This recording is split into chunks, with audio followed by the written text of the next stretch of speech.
The fall of Tenochtitlan, the capital of the Aztec Empire, was an important event in the Spanish conquest of the empire.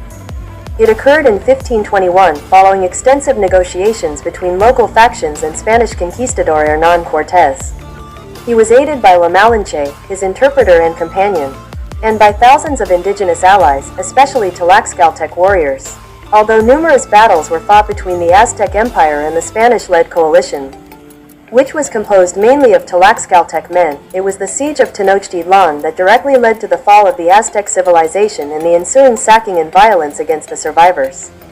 The indigenous population at the time was devastated due to a smallpox epidemic, which killed much of its leadership. Because smallpox had been endemic in Spain for centuries, the Spanish had developed an acquired immunity and were affected relatively little in the epidemic.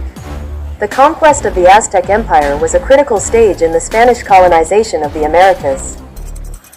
Cortés then ordered a simultaneous advance of all three camps towards the Tlatelolco marketplace.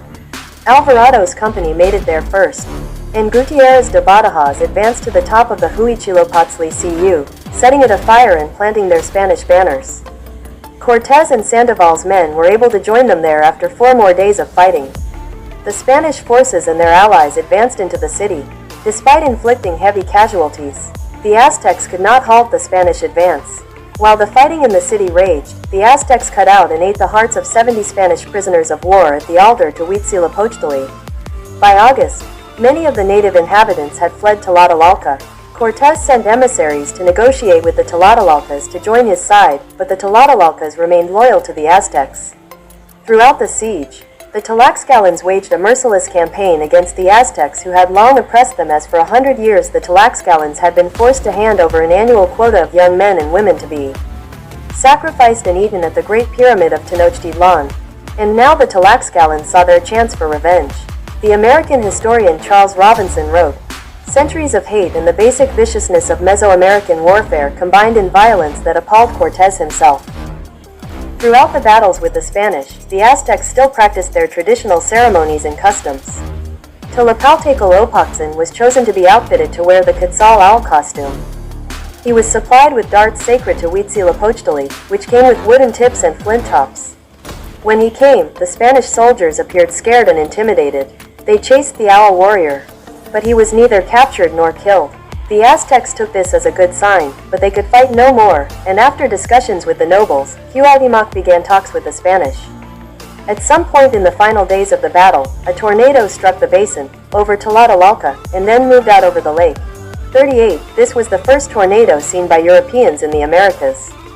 After several failed peace overtures to Cuauhtémoc, Cortés ordered Sandoval to attack that part of the city in which Cuauhtémoc had retreated. As hundreds of canoes filled the lake fleeing the doomed city, Cortés sent his brigantines out to intercept them. Cuauhtémoc attempted to flee with his property, gold, jewels, and family and 50 pirogues, but was soon captured by Sandoval's launches and brought before Cortés. The Aztec forces were destroyed and the Aztecs surrendered on the 13th of August 1521, Julian date. Cortés demanded the return of the gold lost during La Noche Triste.